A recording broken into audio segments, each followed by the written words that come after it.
எங்க ஓட்டு எங்க உரிமை.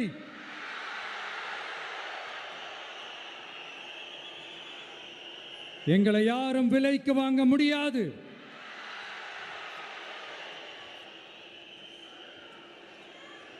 எங்க ஓட்டு விசில் சின்னத்துக்கு தான்.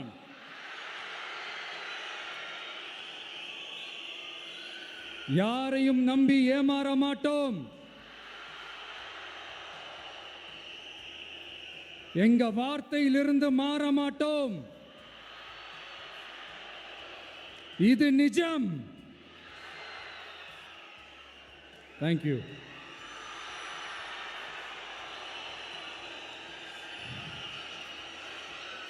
ஒரு குட்டி கதையிலிருந்து ஆரம்பிப்போமா?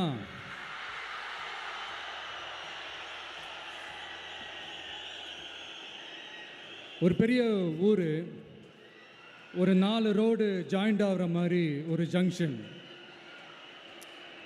ஒரு பிஸியான ஏரியா, ஆள் நடமாட்டம் அதிகமாக இருக்கக்கூடிய ஒரு ஏரியா. அங்கே சென்டரில் ஒரு முரட்டு ஜல்லிக்கட்டு காலை ஒன்று நின்றுட்டுருக்கு. காலில் மண்ணை வீசிக்கிட்டு சீறிக்கிட்டு அப்படியே நின்றுட்டுருக்குது. யாருமே பக்கத்தில் போக முடியல. அந்த இடம் ஒரு கேஷுவலாக மாறணும் அப்படின்னா அந்த காளையை அடக்கி அமைதியாக்கினா தான் மறுபடியும் ஒரு பேக் டு நார்மல் சுச்சுவேஷனுக்கு அந்த இடம் மாறும். அந்த ஊரில் இருக்கிற ஒரு சில பேருக்கு மட்டும்தான் அந்த காளை அடங்கும். அவங்க யாருமே அங்கே இல்லை. ஆனால் அந்த க்ரௌடில் இருந்த ஒரு சில பேர், ஆல்ரெடி அந்த காளையை அடக்கணங்களோடு இருந்த ஒரு சில பேர், எங்களுக்கு இல்லாத அனுபவமா? நாங்க பார்க்காத காளையா? நாங்க பார்க்காத மாடா? நாங்க போய் அடக்குறோன்னு சொல்லிட்டு உள்ள போறாங்க. ஒருத்தராலையும் அந்த காளையை தொடக்கூட முடியல.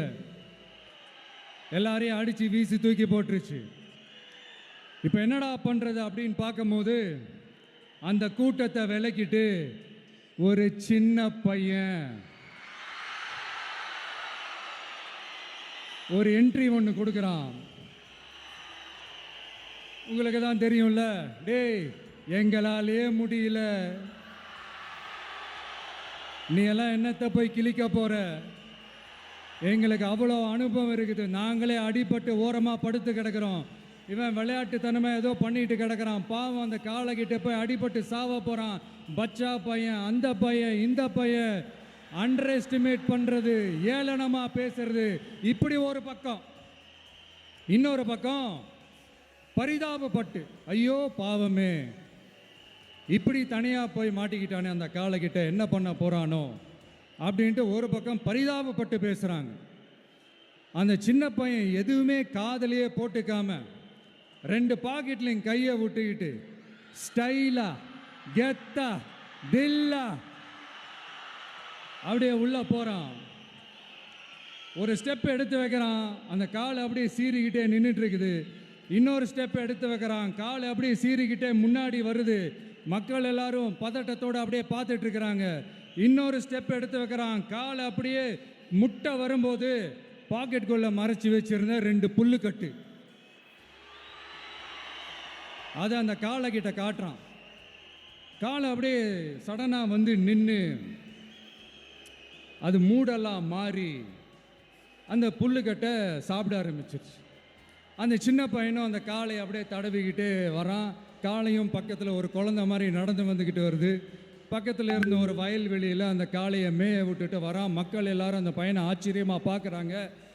அந்த அடிபட்டு கிடந்த அந்த அனுபவசாலிங்க தலையை தொங்க போட்டு நின்றுட்டு இருக்கிறாங்க. ஏன்னா பேசின பேச்சு அப்படி. வாய் இருக்குன்றதுக்காக நக்கலுமா நையாண்டியுமா நச நச நச நசன் ஒரே பேச்சு. என்ன பண்ணுறது, தலையை குனிஞ்சு அப்படியே நின்றுட்டு இருக்கிறாங்க. அங்கே ஒரு பெரியவர் வர்றார். வந்து அந்த பையன்கிட்ட கேட்குறாரு, எப்படிப்பா இப்படி ஒரு முரட்டு காலை சீறிட்டு நின்றுட்டு இருந்தது, எப்படி அந்த காளையை அடக்கின அப்படின்னு கேட்டதுக்கு அந்த பையன் சொல்கிறான், ஐயா எனக்கு அந்த காளையை பார்த்தா கோபமாக இருந்த மாதிரிலாம் எனக்கு தெரியல, அந்த காலை பசியோடு இருந்த மாதிரி இருந்தது. அதனால தான் அந்த புல்லுக்கட்டை காமிச்சவொடனே ஓகே நமக்கு தேவையானது கிடச்சிருச்சு அப்படின்னோடனே அந்த புல்லுக்கட்டை சாப்பிட்டுட்டு நம்மளோட அப்படியே ஜாலியாக வாக்கிங் வந்துருச்சு அப்படின்னு சொன்னான். இதை கேட்ட அந்த பெரியவர் சொன்னாராம், இந்த சின்னவங்க பெரியவங்க அனுபவம் இருக்கிறவங்க அனுபவம் இல்லாதவங்க இதெல்லாம் விஷயமே கிடையாது. யாராக இருந்தாலும் அந்த சூழலுக்கு ஏற்ற மாதிரி அந்த சிச்சுவேஷனுக்கு தகுந்த மாதிரி என்ன பண்ணி அந்த ப்ராப்ளமை சால்வ் பண்ணுறான், ஏது பண்ணி அந்த ப்ராப்ளமை சால்வ் பண்ணுறான், அதுதான் விஷயமே, அதுதான் மேட்ரு. ஸோ நீ சூப்பர்ப்பா, என்ன ப்ராப்ளம் வந்தாலும் நீ சால்வ் பண்ணிடுவ அப்படின்னு முதுகில் தட்டி கொடுத்துட்டு அந்த பெரியவர் போகிறார். இப்போ அந்த கதையில் அந்த முரட்டு ஜல்லிக்கட்டு காலை தான் நம்ம தமிழ்நாட்டு அரசியல் களம். அந்த பெரியவர் தான் நம்ம தமிழக மக்கள். அந்த பாக்கெட்டுக்குள்ள ஸ்டைலா தில்லா கெத்தா ஒருத்தன் உள்ள வந்தான் பாருங்க, அவன்தான்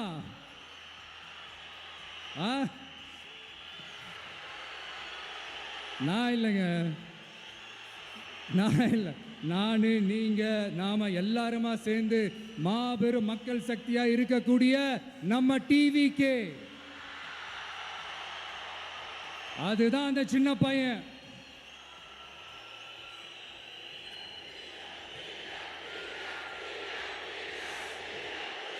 தேங்க்யூ தேங்க்யூ தேங்க்யூ.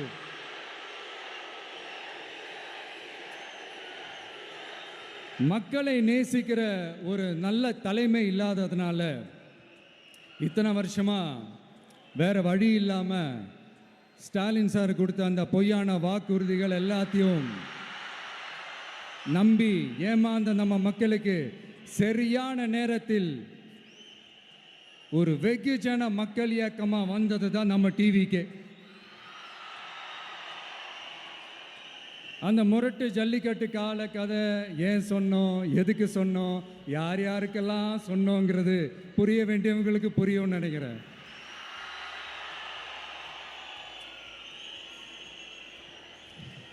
இப்போ நாம்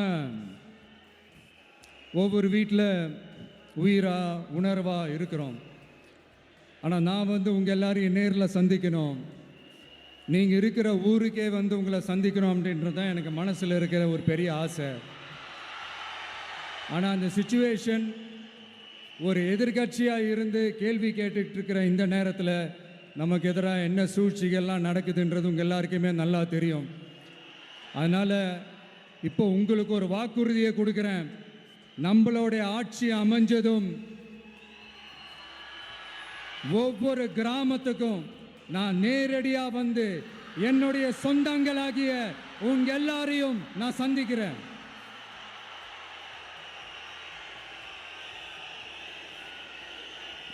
கொஞ்ச நாளைக்கு முன்னாடி நம்ம ஸ்டாலின் சார் ஒரு உருட்டு ஒன்று உருட்டினாரு, நீங்கள் கேள்விப்பட்டிருப்பீங்க.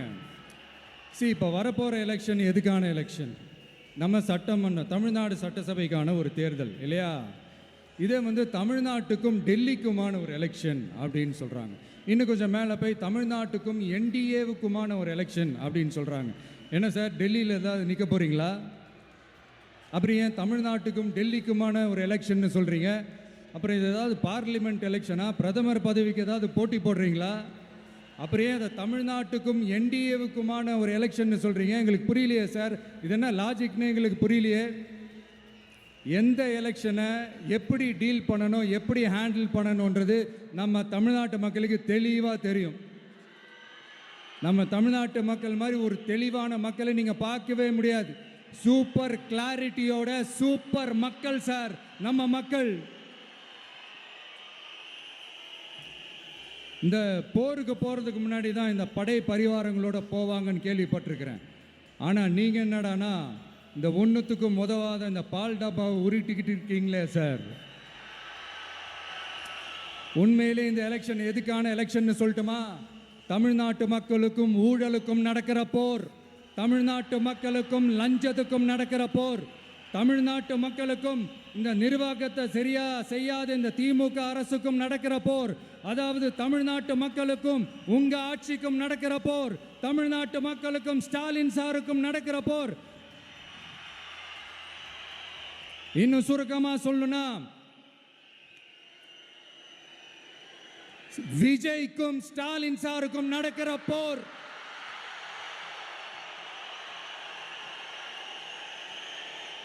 இதுக்கு நடுவுல இந்த என்டிஏ டெல்லி இதெல்லாம் என்ன லாஜிக்னே புரிய மாட்டேங்குது சார். தமிழ்நாடு தான் விஜய், இந்த விஜய் தான் தமிழ்நாடு. தூய சக்தி டிவிகேவுக்கும் தீய சக்தி டிஎம்கேவுக்கும் தான் இந்த போர். இப்படி உக்கிரமா இருக்கிற இந்த போர்ல மறுபடியும் ஒன்றுத்துக்கும் உதவாத இந்த பால் டப்பாவை உருட்டிக்கிட்டு இன்னொரு காமெடி வேற. அது என்னடான்னா, அவரோட ஆட்சியில தான் தமிழ்நாடு சூப்பர் ஸ்டார் மாநிலமா இருக்குதான். கரெக்டு, தமிழ்நாடு சூப்பர் ஸ்டார் மாநிலம் தான். காமராஜர் அவர்கள் டைம்ல, அண்ணா அவர்கள் டைம்ல, எம்ஜிஆர் அவர்களோட ஆட்சியில. இன்னைக்கு ஒன்றுத்துக்கும் உதவாத இந்த உல்டா மாடல் ஆட்சியில தமிழ்நாடு சூப்பர் ஸ்டார் மாநிலமாலாம் ஒன்றும் இல்லை, சூப்பர் ஸ்டாண்ட் அப் காமெடிக்காரர் நடத்துகிற மாநிலமா மாறிடுச்சு. மக்களே, உங்களுக்காக மட்டுமே தான் வர தடைகள், சதிகள், சூழ்ச்சிகள் எல்லாத்தையும் தாண்டி இந்த 2026 இந்த தேர்தலில் டிவிக்கு தில்லா நிற்கும்.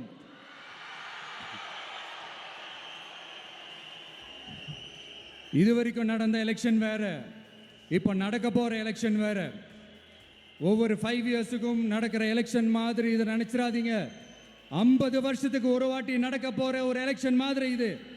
அதிசய எலெக்ஷன். ஒரு எலெக்ஷன்ல அவங்களோட எதிரிகளை தான் எதிர்ப்பாங்க, அப்படிதான் எதிர்ப்பாங்க, அதுதான் யதார்த்தமும் கூட. ஆனா இந்த எலெக்ஷன்ல தான் ஒட்டுமொத்தமா எல்லாருமா சேர்ந்து ஒருத்தனை எதிர்க்கிறாங்க. ஒட்டுமொத்தமா எல்லாருமா சேர்ந்து இந்த விஜயை எதிர்க்கிறாங்க. ஏன்னா இந்த விஜய் ஊழலை எதிர்க்கிறான், லஞ்சத்தை எதிர்க்கிறான், மக்களோட மக்களா நிக்கிறான். அந்த மக்கள் அவன் கூட நிக்கிறாங்க. அந்த காண்டு எப்படி, அந்த காண்டு தான் ஒட்டுமொத்தமா எல்லாருமா சேர்ந்து ஒருத்தனை எதிர்க்க காரணம். நீங்க எப்படி வேணா எதிர்த்துக்காங்க, ஆனா போட்டி 2 பேருக்கு நடுவில் தான். ஒண்ணு இன்னொன்னு.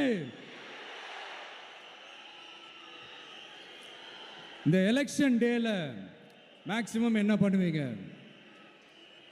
போவீங்க, ஓட்டு போடுவீங்க, வருவீங்க, அவ்வளோதான் உங்களுடைய பார்ட்டிசிபேஷன். ஆனால் இந்த எலெக்ஷனில் நீங்கள் பங்கெடுத்துக்க போறீங்க. எஸ், உங்கள் வீட்டில் இருக்கிற ஒரு விஜய் தான், உங்கள் வீட்டில் இருக்கிற ஒரு விஜய் தான் வேட்பாளராக நிற்க போகிறாங்க. உங்கள் வீட்டில் நிற்கிற ஒரு வேட்பாளர்னா அப்போ உங்கள் வீட்டில் இருக்கிற மற்றவங்க எல்லாருமே வாக்காளர்கள் தானே. உங்கள் அம்மா, உங்கள் அப்பா, உங்கள் அண்ணன், உங்கள் தம்பி, உங்கள் சொந்தம் டிவிக்கே வேட்பாளர் அப்படின்னா அப்போ உங்கள் ஓட்டு விசில் சின்னத்துக்கு தான் எல்லாருக்குமே தெரியும். ஏன், நம்மளோட எதிரிகளுக்கு கூட அது நல்லாவே தெரியும். அதனால தான் நமக்கு எதிராக அவ்வளவு அவதூறு பரப்புறாங்க. என்னென்ன அவதூறு பரப்புறாங்கன்றது உங்களுக்கே நல்லா தெரியும். ஆனால் அவங்களுக்கு தெரியாது, ஏன் மேலே அவதூறு பரப்புனா அது மக்கள் மேலே அவதூறு பரப்புற மாதிரின்னு. எனக்கு அரசியல் தெரியலன்னு சொன்னா அது மக்களுக்கு அரசியல் தெரியலன்னு சொல்ற மாதிரின்னு. என்ன அசிங்கமா பேசுனா அது மக்கள் அசிங்கமா பேசுற மாதிரின்னு. எனக்கு எதிராக செய்யற ஒவ்வொரு செயலும் அது மக்களுக்கு எதிராக செய்யற செயல் அவங்களுக்கு தெரியாம போச்சு. இந்த விஜயும் மக்களும் வேறு வேறு இல்லை. இந்த விஜயும் மக்களும் ரத்தமும் சதையும் மாறி, உடலும் உயிரும் மாறி, ஒன்னிலிருந்து ஒன்ன பிரிக்கவே முடியாது. எஸ், சென்சிட்டிவான சென்டிமெண்ட், அது சென்சிட்டிவான சென்டிமெண்ட்.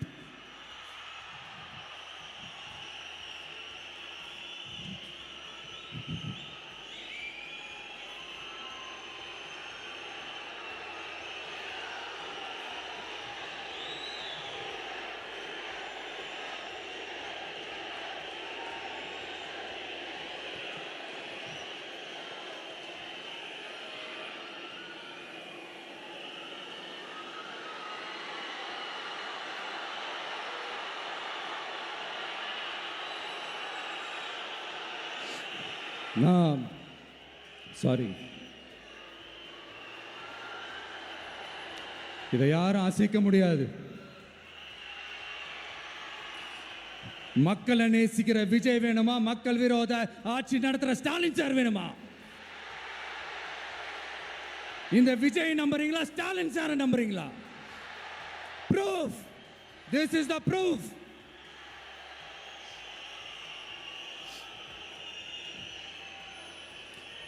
இந்த தீய சக்தி, ஊழல் சக்தி, இதெல்லாம் ஏன் சொல்கிறோம், எதுக்கு சொல்கிறோம், யாரை சொல்கிறோன்றதெல்லாம் மக்களுக்கு தெளிவாக தெரியும். அதே மாதிரி டிவிகேவுக்கு போட்டி டிஎம்கே தான்றதும் மக்களுக்கு தெளிவாக தெரியும். அப்படி இருக்கும்போது நாம் ஏதாவது பேசினா வாண்டடாக சில பேர் வந்து வண்டியில் ஏறி உட்காந்துக்கிறாங்க. ஆமாம், வாண்டடாக சில பேர் வண்டியில் ஏறி உட்காந்துக்கிட்டு குரல் கொடுக்குறாங்க. சீரியஸாக ஒரு போட்டி நடந்துக்கிட்டு இருக்கும் போது இங்கே காமெடிக்கெல்லாம் இடம் இல்லை பாஸ். இதெல்லாம் மக்களுக்கு தெளிவாக தெரியும்.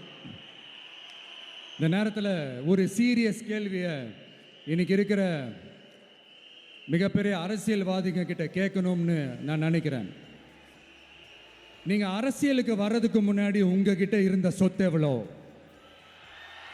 அரசியலுக்கு வந்ததுக்கு அப்புறம் இன்னைக்கு உங்ககிட்ட இருக்கிற சொத்து எவ்வளோ? அதை ஓப்பனாக டிக்ளேர் பண்ண முடியுமா? அப்படி வந்த காசெல்லாம் என்னென்ன தொழில் செஞ்சு வந்துச்சு, என்ன வேலை செஞ்சு வந்துச்சு, உண்மையிலே நீங்கள் உழைச்சி சம்பாதிச்ச காசா, இல்லை ஆட்சி அதிகாரத்துக்கு வந்ததுக்கு அப்புறம் ஆட்டைய போட்ட காசா? இதெல்லாம் ஓப்பனாக டிக்ளேர் பண்ண முடியுமா? இதெல்லாம் நம்ம கேட்டால் எல்லா ஊழல்வாதிகளும் ஒன்றா சேர்ந்து நம்ம மேலே சேத்தவாரி வீசுவாங்க. அதை பற்றிலாம் நமக்கு கவலை இல்லை. ஏன்னா நாம் யாருன்னு மக்களுக்கு நல்லாவே தெரியும். எனக்கு ஒரு புது ஃப்ரெண்டு, புது நண்பர் ஒருத்தர் கிடச்சிருக்கார். யார் தெரியுமா? தெரியாதா? முதல்வர் அவர்கள் தான். இப்போ ஒரு நிருபர் ஒருத்தர் கேட்ட கேள்விக்கு எனக்கு எதிரிகள்லாம் யாரும் இல்லை, அவங்க எல்லாருமே எனக்கு நண்பர்கள் தான் அப்படின்னு சொன்னாங்களே. அப்படி நாங்கள்லாம் உங்களுக்கு நண்பர்கள்னா அப்புறம் ஏன் சார் கரூர் விஷயத்தில் ஏன் மேலே பழி தூக்கி போட்டீங்க?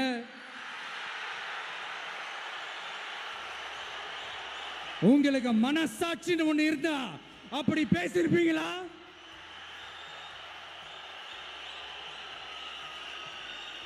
அப்படி நாங்களாம் உங்களுக்கு நண்பர்கள்னா ஒரு ஈவெண்ட், ஒரு ஃபங்க்ஷன் நடத்துறதுக்கு ஒரு இடமோ ஒரு பர்மிஷனோ ஏன் கொடுக்க மாட்டேன்றீங்க? எல்லாத்தையும் நீங்களே பண்ணிட்டு போற போக்கில் அப்படியே பொய்களா அடிச்சு விட்டுக்கிட்டு இருக்கீங்க. உங்களோட உண்மையான நண்பர்கள் யாருன்னு சொல்லட்டுமா? லஞ்சம், ஊழல், அரசியல் ஆதாயம், இதெல்லாம் தான் உங்களோட உண்மையான நண்பர்கள். பர்சனலாக நீங்கள் எப்படி வேணால் இருந்துக்கங்க சார், நமக்கு அதை பற்றி கவலை இல்லை, நமக்கு அது அவசியமும் இல்லை. ஆனால் உங்கள் ஆட்சி தான் தப்பான ஆட்சி, தமிழ்நாட்டுக்கு தேவையில்லாத ஆட்சி. கொஞ்ச நாளைக்கு முன்னாடி கற்பனையாக ஒரு விஷயம் ஒன்று சொன்னேன். இந்த முதல்வர் கூட விசில் சின்னத்துக்கு தான் வாக்களிப்பார் அப்படின்ட்டு கற்பனையாக ஒன்று சொன்னேன். ஆனால் இன்னைக்கு நிஜமாவே நமக்கு ஆதரவாக ஒரு கோஷத்தை எழுப்பியிருக்கிறாங்க. அது என்ன தெரியுமா? எங்க வாக்கு சாவடி வெற்றி வாக்கு சாவடியா. அதுக்கு அர்த்தம் என்ன தெரியுமா? எங்க வாக்கு சாவடி விஜய் வாக்கு சாவடின்னு அர்த்தம்.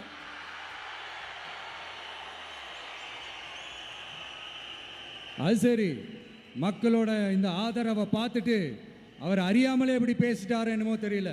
50 வருஷம் எக்ஸ்பீரியன்ஸ் அரசியல்ல, உண்மை என்னன்னு ஒத்துக்கிட்டு தானே ஆகணும்.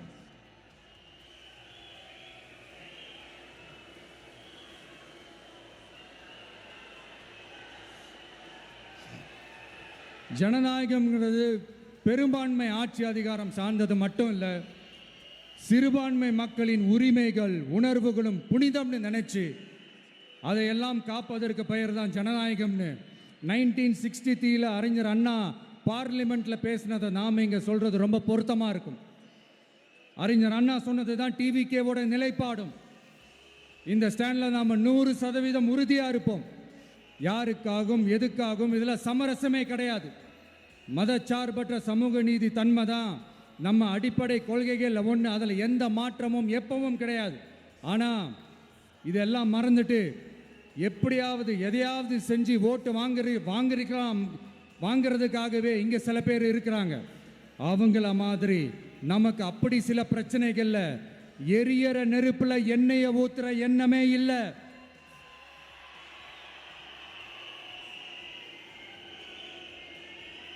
இங்க சில அரசியல் கட்சிகளும் சில அரசியல் தலைவர்களும் ஒரு சில நேரங்களில் அமைதியா இருந்தாலே போதும், ஒரு பிரச்சனையும் வராது. இப்போ கரண்ட்ல இருக்கிற சில பிரச்சனைக்கு வருவோம். இந்த கரண்ட் பிரச்சனைக்கு வருவோம். மாசம் மாசம் கரண்ட் பில்லு கட்டுற மாதிரி மாத்துவோம்னு சொன்னீங்களே, செஞ்சீங்களா? நிறைய வீடுகளில் 100 யூனிட் தான் அந்த கரண்ட்டு செலவாகுது ஒரு மாதத்துக்கு. மாதம் மாதம் நீங்கள் அந்த பில்லு கொடுத்தீங்கன்னா அவங்களுக்கு அது ஃப்ரீ ஆகிடும். அவங்க அந்த காசை கட்ட தேவையே இல்லை. ஆனால் 2 மாதத்துக்கு ஒரு வாட்டி அந்த பில்லு கொடுத்தீங்கன்னா, இப்போ சப்போஸ் அது 200 யூனிட்டுக்கு மேலே போச்சுன்னா அது அவங்களுக்கு ஒரு மிகப்பெரிய சுமை தானே. இது எந்த கணக்கில் எடுத்துக்கிறது? ஒரு மாதிரி ஒரு மாடர்ன் கரப்ஷன் அப்படின்னு எடுத்துக்கலாமா? அடுத்து பஸ் வசதி. நிறையா கிராமங்களில் பஸ் வசதி இல்லைன்னு சொன்னால் இந்த ஒட்டுமொத்த திமுக அரசும் கத்திக்கிட்டு வந்துடுவாங்க. நாங்கள் பஸ் விடாத கிராமங்களே இல்லை அப்படின்னு சொல்லுவாங்க. அப்படியே அது உண்மை அப்படின்னா முதல்வர் அவர்கள்கிட்ட நம்ம தங்கச்சி ஒருத்தவங்க ஒரு கேள்வி கேட்டாங்களே, எங்கள் ஊருக்கு ஒரு மினி பஸ்ஸாவது விடுங்க சார் அப்படின்னு கேட்டாங்களே, அது எந்த கணக்கில் எடுத்துக்கிறது? நிறைய மலை கிராமங்களில் பஸ் வசதி இல்லை, நிறைய மலை கிராமங்களில் ஹாஸ்பிட்டல் வசதி இல்லை. இது ரெண்டுமே எவ்வளவு முக்கியமான ஒரு விஷயங்கள். பஸ் வசதியும் ஹாஸ்பிட்டல் வசதியும் இல்லாததுனால வீட்டிலேயே பிரசவம் பார்க்குற அந்த ஆபத்து இருக்குதுன்னு எவ்வளோ நியூஸ் பார்க்குறோம். இதெல்லாம் எந்த கணக்கில் சேர்த்துக்கிறது? அடுத்து இது எல்லா மீட்டிங்லேயும் பேசுகிறதான், பெண்களுக்கு பாதுகாப்பு நம்பர் 1 இருக்குது தமிழ்நாட்டில் அப்படின்னு சொல்கிறாங்க. அப்புறம் அது என்ன வி சேஃப் மாடலா? பெண்கள் என்ன சொல்கிறாங்க தெரியுமா? அது வி சேஃப் மாடல் இல்லை, வி ஆர் நாட் சேஃப் மாடல்னு சொல்கிறாங்க. இப்படி இருக்கிறப்போ தமிழ்நாட்டில் எங்கே போனாலும் பெண்களுக்கு பாதுகாப்பு அப்படியே கொட்டி கிடக்குதான். இப்படி சொன்னால் எப்படி சார்? கேட்குறவங்களாம் என்ன கேசரி சாப்பிட்றாங்கன்னு நினச்சிங்களா?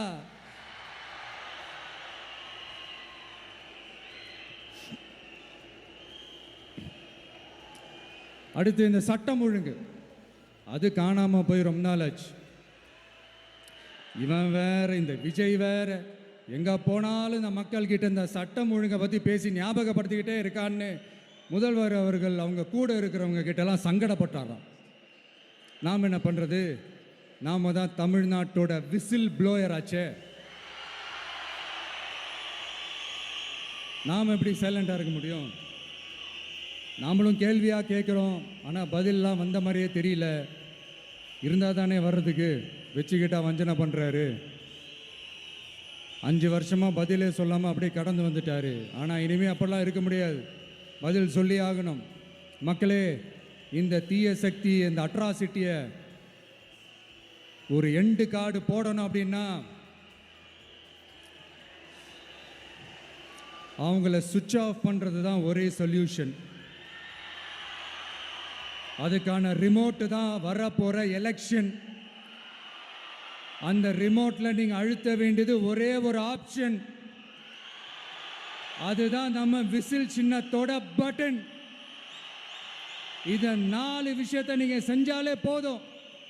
ஒவ்வொரு இவிஎம் மிஷின்லையும் விசில் சின்னத்துக்கு நேராக இருக்கிற அந்த பட்டனை பச்சக்கு பச்சக்கு பச்சக்குன்னு ஒரு அழுத்துங்க.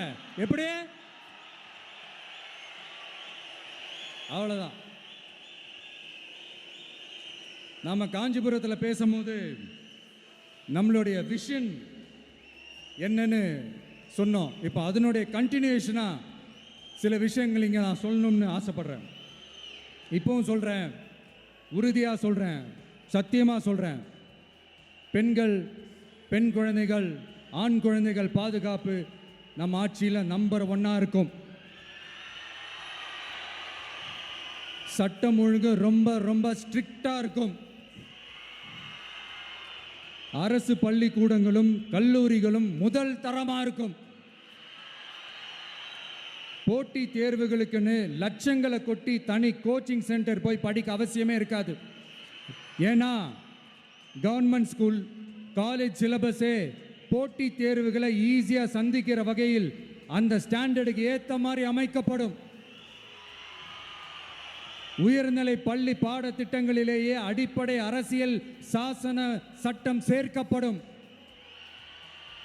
மாநில மற்றும் ஒன்றிய அரசு அலுவலகங்கள் வங்கிகளின் செயல்பாடுகள் மற்றும் அவற்றை அணுகும் முறை குறித்து மாணவர்களுக்கு தெளிவான புரிதலை ஏற்படுத்தும் வகையில் தேர்வுகள் அற்ற செயல்முறை பாடமாக கற்பிக்கப்படும். இந்தியா முழுக்க உள்ள ஒன்றிய அரசு சார்ந்த கல்வி நிலையங்கள் மற்றும் அதன் சேர்க்கை அட்மிஷன் குறித்து புரிதலும் தெளிவும் மாணவர்களுக்கு உருவாக்கப்படும். அனைத்து அரசு பள்ளிகளிலும் பெண் குழந்தைகளுக்கு சுத்தமான, சுகாதாரமான மற்றும் தரமான கதவுகள் பொருத்தப்பட்ட ரெஸ்ட் ரூம்கள் அமைப்பது உறுதி செய்யப்படும். போதைப் பொருட்கள் இல்லாத தமிழகம் உருவாக்கப்படும். மாவட்ட கலெக்டர்கள் மற்றும் எஸ்பிக்களில் சரி பாதி பெண்களாக இருக்கும்படி செய்வோம். மலை கிராமங்களில் அரசு ஆரம்ப சுகாதார நிலையங்கள் பிரசவம் பார்க்கும் வசதியுடன் அமைக்கப்படும். பஸ் போக்குவரத்து இல்லாத கிராமங்கள் மற்றும் மலை கிராமங்களே இல்லை என்ற நிலை உருவாக்கப்படும். ஏற்கனவே அமைப்பு சாரா தொழிலாளர்கள் அமைப்பு இருந்தாலும் ஆட்டோ, டாக்ஸி மற்றும் லாரி டிரைவர்களுக்கென அவர்களின் நலன்களுக்காகவும் குடும்ப நலன்களுக்காகவும் தனியாக நல வாரியம் அமைக்கப்படும். தென் தமிழகம் உட்பட தமிழகத்தின் தேவையான பகுதிகளில் தொழிற்சாலைகள் அமைக்கவும் தொழில் வளம் பெருக்கவும் தனி கவனம் செலுத்தப்படும். விவசாயிகள், மீனவர்கள் மற்றும் நெசவாளர்களின் கருத்துக்களை அறிந்து அவர்களுக்கான திட்டங்கள் காலத்தின் தேவைக்கேற்ப உருவாக்கப்படும். இப்போ நம்ம ஸ்டாலின் சார் அறிவாலயம் பக்கத்தில் யார் நடந்து போனாலும், அறிவாலயம் பக்கத்தில் யார் நிழலுக்கு ஒதுங்கினாலும் கூட்டணியில் சேர்த்துக்கிறார். அந்த வச்சிருக்கிற பணத்தில் ஒரு பங்கு ஒன்று கொடுத்து அதுக்கு பேர் கல்லாப்பெட்டி கூட்டணின்னு வச்சிருக்கிறேன். அந்த கல்லாப்பெட்டி கூட்டணியை ரொம்ப கஷ்டப்பட்டு சேர்த்துருக்கிறார். ஆனால் அவருக்கு நான் சொல்கிறேன், இந்த அறத பழைய கூட்டணி கணக்குகளோ இந்த கொள்ளையடிச்ச பணத்தையே வச்சு எங்கள் மக்களை ஏமாற்றி எல்லாம் ஜெயிக்க முடியாது. ஏன்னா இது மாபெரும் மக்கள் சக்தியான வித்தியாசமான விசில் புரட்சி எலெக்ஷன்.